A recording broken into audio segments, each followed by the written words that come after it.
it is no secret that over the past few years, the mortgage industry, the real estate industry has gotten really, really hard. There's been what we would call probably a mass exodus in both industries. Yep. And if you've even thought about it, chances are you have. If you've even thought about, is this still for me? Do I still belong in this industry? If that's you, then this episode is for you. This is the Secret Sauce Podcast with Chad Treese and Lacey Moores, where we want to help people build big businesses and live big lives.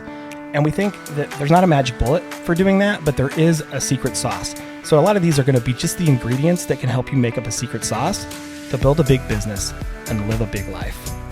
Let's get into it. Welcome back, everybody, to the Secret Sauce Podcast. I'm Chad Treese, here as always with my lovely co-host, Lacey Morris. How are you, Lacey? Good. I'm excited. I am too. So we're talking today a little bit about just the mass exodus in both industries, real estate, mortgage. Things have gotten really hard the last few years. There's tons of stats out there of how many people aren't doing business, how little business people are doing. It's a lot of doom and gloom. There's a lot of people wondering, am I still in love with this? Should I still be doing this thing? And so I think we wanted to break it down today, like reasons to stay, just to check in with yourself, reasons to stay, reasons maybe possibly to go. I don't know. We may talk about that, but is it quitting time? Is it quitting time? Yeah. Every time I hear that, quitting time, I think of Keith Whitley's song, and I just want to sing it right now, but I'll save everybody because it's bad. For those listening, she's made us listen to it in the studio here. So fun. A few times, and she keeps singing it. She won't sing it on air, but she's singing. She's 1985 is when this song by Keith Whitley came out, and is it quitting time? And I just like the song myself, but the episode really today is it? And really, I just want to say it might be okay either way, right? Sure. Like, we're not going to talk about you're a loser if you quit, or you're all that stuff. Like, we want to talk about it both ways, I think, when we go through this. You already said, like, we're in a challenging market. We have been for a while. And I don't think anything's coming to save us. Yeah. Right? Sure. It's going to be difficult for a while. Sure. Well, you and I have been in mortgage for a long time. We both went through the mortgage meltdown and went through all of that. So we've been through some hard markets, and we've seen some really great markets come back and whatnot. And this has been hard. Yeah. For all different reasons than it was hard back in 08 and 09 and whatnot, completely different reasons. But I mean, even our owner will say this is way harder than it was back in 2008, 2009, which when he said that to me the first time, I was like, didn't think it was. But once he started throwing all the stats and stuff around, it really is. We've just gotten better. So that's why I think it is harder now. We don't feel it quite as much because we sharpened our axe in 2008 when that happened. Yep. Lived through that, learned from it. So the second time around, it always does feel a little bit easier, but I would agree that statistically it is harder. Yeah. So let's talk about statistics. And I brought this just so I can read it so I don't mess it up, because I'm known for messing up statistics. But on the real estate side, in 2024, 70% of all licensed realtors didn't close a deal. 70%. 70%. So now we're down to 30. And out of the 30 that did, 30% of them, 30 did, and out of the 30%, 20% of them closed less than 10 transactions all year. 4% of the remaining 10% closed enough just to cover their dues and their expenses, which means everything else was done by only 6%. So 6% thrived, basically. Exactly. 94% either just got by didn't or close anything, didn't do jack, you know what. Yeah. It's a little scary, but it also is like it's kind of doom and gloom, but there is excitement here. There is opportunity with this. So there's a lot of opportunity. And that's what we're going to kind of talk through. And it really depends on when you hear those things, where your heart goes. Like, some people get excited and see it as great opportunity, and some people are like, ugh, not this again. Right. Like, I don't want to do this again. And it's really self-reflection of when you hear some of this stuff, what do you feel? Where do you go with that? On the loan officer side, 4% of all loan officers in 2024 closed 20 million or more. And 20 million used to be not that much, right? Like, if we go back and we think about the last 2, 3, 4 years, and only 4%, and over 50% of loan officers didn't even close 6 loans all year. Wow. It's great. It's crazy. But even in good markets, there's always like that Oh, the top 20% 90-10 does. rule Yeah. or 80-20 rule, but now it's even like further on display. It is. For sure. There's definitely, you can see that separation. Totally. The differential, the gap, for sure. I think it totally is fine. So, we've been in the shrinking industry. And shrinking industry obviously does all kinds of things to us emotionally. And what are we looking for here? Let's talk about some reasons why people should stay. What are some benefits to staying in a shrinking market? What are some things that the good, right? Like where if you can, when we started going through this, our coaching program made us print off a big sheet that said outlast everyone. Hat. Yeah, I got a hat that says outlast the temporary. Yeah. Outlast everyone. It was our strategy. Yeah. And it was behind my computers the whole time. And it's something I had to focus on all the time was just outlast. Now, when we did that, we didn't think we'd be outlasting for this long. We didn't think it would last this long. Right. But now we're starting to get used to it, right? We're starting to get used to that this is more the norm, than what we ever thought. So the thing is, though, when you go through these struggles, we just talked about us going through 08 and 09 and even and going through this now. What did that do? Like, what do you think that did for you as a mortgage professional, being able to do that? What does it do for you now? Well, it gives you definitely that, not just hope, but that confidence that you can thrive in that market, that continue to invest in yourself, continue to get better, continue to pour into people. And there's still business being done. Yep. It's being done by less people, but why aren't you in that percent of people that are doing it? Right. Well, and when you go through something like this, and maybe you didn't go through it like we did back in 08 and 09 because you weren't in the business that long, but it gives you more credibility. Right? Like people trust you more once you survive hard times like that. And when you and I were talking about it, you brought up like when you talked to your grandparents about the Great Depression, and how they survived that. And how it changed their worldview, right? Like, they saved differently. They did different things. So it does shape who you become if you survive through that. It does shape who you become. There's lessons to be learned. And so I think there's a lot of lessons out there that, for the people who choose to stay, who don't quit, there are a lot of lessons to be learned, a lot of things that you can take from this and really thrive with. So, well, it increases your competitive advantage. Right. Like it highlights the credibility that you have now and what you know through this. When I go and I'm speaking with somebody about their mortgage and I talk about 08, 09 and kind of what we're going through now, I'm able to draw that picture. I'm able to make them understand the economics behind it, and the credibility is huge, to them when they are putting their trust, into us. So I like that. I think the trust piece is just really important, and it allows us to help grow a market share. And I think that's the biggest piece right now, that, people who are not going to quit and people who are going to stay, this is opportunity. This is market share time. Yeah. Challenge, like whenever challenges occur, stuff like this, this is a challenge. We're in a very challenging market. If you look at that as that's the opportunity, that's where the growth occurs. That's where, like, as long as you don't stay stagnant, as long as you don't sit and wait. That's why I kind of didn't love the outlast the temporary, because outlasting is not an action. It's not taking action. Yeah. It's kind of resting, hoping that it gets better. It's waiting for things. So I didn't love that tagline. I'll be completely honest. I don't wear that hat. Yeah.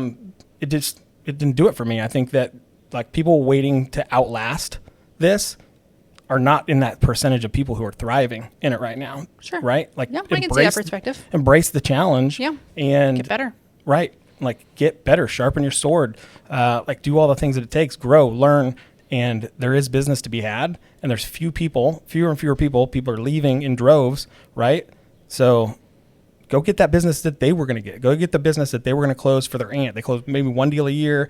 Like, their aunt now needs to be served, right? Like those onesie twosies, people that are getting out, people got to go serve those people. Yep. Why not you?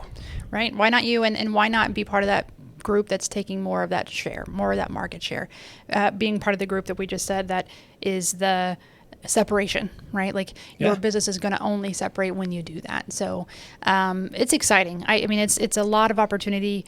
When I had just had a coaching call a couple days ago, and he said, "How's your mindset? Like, where are you doing at right now?" I'm like, I am excited. Like I really, really am. So let's talk about reasons that people would quit, or why it might be okay to quit. Yeah, I think that's worth discussing. Like, yeah, we're not trying to talk everybody into staying. Yeah. Right. Right. And well, let's just address this. So, for me, when I think about quitting, I think about being a loser. Yeah, that's the connotation, right? Winners never quit, quitters never win. Right. And I think about, there's just so much negative around it. But I want to kind of unpack that. I want to talk about why would there be reasons to quit, right? Sure. And you kind of already had said it earlier too, but man, if you show up every single day, what'd you say? If you show up every single day and just hate it. If you wait, I think it was even if you wake up in the morning and you just dread it. Yeah. If you're like, what the hell am I doing? More often than not, then it's probably a pretty good sign that you either need to find that passion again, or maybe there's something else out there that you have more passion for, and that's perfectly okay. Well, I think you hit on the head there. One great reason it might be time to quit is if you have lost your passion. Yeah. And if you've lost your passion, try to find it and you just can't anymore. Because, if you're not there, if you don't love it, people know it. People feel it. It's not enjoyable for you. People don't enjoy working with you. Like the passion piece, I think, is so important. And you're not going to have passion every single day. Like, we got to be clear that it's not going to be this just rainbows and butterflies every single day in this industry. It's stressful. But do you really thoroughly enjoy what it is that you're doing? Yeah, what's kind of your default setting, I guess? Yep. What's the majority of the time? How do you feel about it? Right. And then the other reason would potentially, if you're not willing to adapt. We are in a ever-changing environment, and if you don't have the ability or the desire to adapt, and I think that this is such a big key, and most people don't want to go here. Most people don't want to look at themselves and decide. I mean, even you and I, when we were talking about doing this podcast, like that's out of our comfort zone. And, does that instantly stop and say no to you? Or are you somebody that's constantly looking, is there things I could do better in my business? Is there ways for me to grow? And if there's not, it could be time. Yeah. Or if you're just not passionate about growing in that thing, right? It goes back to passion again. Like if you're unwilling to, it probably is because you're not passionate about it. You don't love it. Yeah. But yeah, if you're unwilling to adapt, we talked about this a little bit, but when I first got in the industry, we were super young. There was a gal in the office who was at the very tail end of her career, and she just demanded that she would not use technology. She would not use a computer. She wanted to do all of her applications on paper. And I just remember thinking, like, man, what a dinosaur. Yeah. Right? And it was definitely quitting time. Yeah. For her. And right. She did not last much longer after that. Her business was just like tailing off. You could tell she was bitter about the change in the industry and was not going to adapt to it. And now I look at it and I'm like, man, we're the kind of those dinosaurs being 23 years in the business. Sure. So now it's like, I guess the equivalent of that is like that we're not, like, I don't want to go do TikTok dances. Right. To get business. Yeah, I don't either. Maybe that's that version of that for me is like, okay, I don't think that I need to do that, but it's a very good reminder to think of that and be like, do I want to be her? Yeah. Because this industry will push you out pretty fast. Yeah. Well, it's ever changing. And you got to be able to adapt to marketing strategies, to technology, all that kind of stuff that's going on out there. And if you're not, if you're relying on outdated strategies like cold calling, only, I'm not saying that's not a bad thing. There's sometimes that we do cold calling, but if you haven't, changed that approach, you're going to be left. And you say the dinosaur, and I laugh at that because I think naturally that's what happens. We can't help that. And it's funny now as you become more of a dinosaur, you look back and you're like, oh, now I understand why they acted that way. Right. But it doesn't always make it right. Most of the time it doesn't make it right. Yeah. Most of the time, like that fear of that change is what eventually will push you out. You lose that passion. You like dig your heels in on something, your business falls off of a cliff because of it. Yeah. And like, you're not just making the decision that it's quitting time. Yeah. Like the business is kind of quit you. Well, let's talk. Point. So you and I both get coached by our owner, Todd, and he shared this with both you and I about his time with Alex. Yeah. This blew me away. I don't know. Take it off and all. Well, yeah. So Alex Hormozi, right, is a big time like influencer and also like business guru. Buys a bunch of businesses, help people invest in their businesses. worth many, many, many millions. Yes. Right. And Todd's net worth is about double his, and he's also about double in age, I think. So conventional wisdom would tell you that Todd probably wouldn't be seeking advice from Alex Hormozy. Wisdom or pride? Well, conventional, just like the conventional wisdom Thought process. like most people would be like, yeah, he's probably not going to hit him up for what he's doing. Todd, being the very smart businessman that he is, and the lesson here is like, do not overlook people that are younger than you, that have less than you. If they're doing something well, take note of that. You can learn. And he actually paid a buttload of money to go learn from him, not just like call him up and ask him for advice. He paid a buttload of money to go be in the crowd and learn from him. And he doesn't need that advice. Like legitimately, he could retire yesterday, right? But he's just got on this like relentless pursuit of improvement. And so like, that's not everybody. I get that, but like, that's a very extreme example, but it was a great reminder for me that like, man, check my ego. And that's a great example. Like, so somebody that you know, you just never would think that. And if he's willing to do that, then why wouldn't I? Like, shame on me for not, you know what I mean? For not looking at different areas that people I can learn from, younger people, how to adapt, what's working right now. Yeah. Never think that you know it all. Yeah. Right. It was really, really good. He's amazing. But yeah, I do think that, you know, we have to, you know, if you're somebody that is not willing to change, or heck, even waiting for the old market to come back, right? Just sitting, waiting, thinking that it's going to come back. Like, if that's who you are and you're not, like, it might be time. Yeah. I mean, I don't know if it needs any more explanation than that, but absolutely 100%. If you're just waiting for things to get better, that is not a good place to be. And like, you're not passionate about that. Okay. So another, reason you might want to quit, and I love this one, and, is, you know, what if the industry no longer aligns with your personal goals?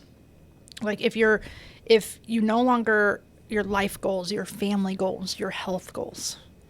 And I think people don't stop enough to think about that. Like if it no longer aligns, maybe it is quitting time. Yeah. I mean, 100% agree with that. I think it still goes back to like, if you wake up and you question, should I be doing this thing? Then like, yeah, part of that's passion. Another one is like, this doesn't feel authentic to me anymore. This doesn't feel like, you're not going to have passion for it. I think that those go hand in hand. You're not going to have passion for it if your values have shifted a little bit, and you, like a good example would be like, you want to be at every event with your kids. You want to pick them up from school. You want to be able to drop them off. You want to do like every little thing. You may not be able to do what this job entails as a full-time gig to treat it like a business. Right. For some people, they can do all those things. For other people, they can't. Yeah. And you need to recognize that. And if it's not, okay. If it's totally not aligned with what you envision for your life, then get the heck out and go do something that you love, something you get excited about every day. And that would fit into that schedule or your health or whatever it is. You know, if this industry is hard because of the ups and downs and the stress, and it's causing you health issues. Yeah, if you got heart issues, this industry is not for the faint of heart, right? So that's a great example, actually. Or, you know, what if you're only staying in the industry out of habit? You know, because you don't know what that other future could be. You don't know any different. I have heard so many people, well, I've done it for 20 years. I might as well just keep doing it. If that's the only reason, in all these other things that we've talked about, you're like, that's resonating with you. Like, it might be time. I wanted to read this, and I wrote this down. I heard this, and it's really, really good, and I want to share it. Quitting isn't failure, and staying isn't success. It's about making the best decision for your future. Yeah, when you read that the first time, I think I had you read it again because it is super powerful. Can you read it again? Or I can. It's so different than anything I've ever wrapped my brain around with quitting. Yeah, read it again. Quitting isn't failure, and staying isn't success. It's about making the best decision for your future. Yeah, beautiful. Beautifully said. And I think that's probably where we can wrap this episode, that like, just remember that it is absolutely not a failure if this is no longer aligned with all of the things that you love. Like if you don't love it anymore, and you can't get to a place where you love it, or you can't get to a place where it brings you joy or adds energy. I think for me, it's a big, like, does it add energy or does it take energy? Does it suck energy from me? If the answer to that question is, does this suck energy from you every day or most days, then it is fine to go find something else that does give you more energy. Life is too short to live a life that is not by design what you want, right? So reflect on your goals and your passion and your willingness, right, to adapt. And if it's not, like, it's okay. Yeah. And we'd love to chat with you. You know, if you guys ever want to talk through this or anything like that, Chad and I both would be more than willing to get on a call or whatever and talk through either side of this, because there's no right or wrong to it. But it is just really reflecting on who that is, who you are, and what you're wanting out of the rest of the time that you have here. Absolutely. Lacey, great topic. I'm glad you brought it up because I don't think I would have thought of it. But man, I'm glad we talked about it. Too. Hopefully everybody listening got something from it as well. If you did, share it with somebody. Please. Or like take a snapshot, take a screenshot and tag us in it. Whatever it is, however you can share it with somebody. We would love it. But we're glad you were here. Absolutely. We'll see you soon. Thanks, guys. Thanks.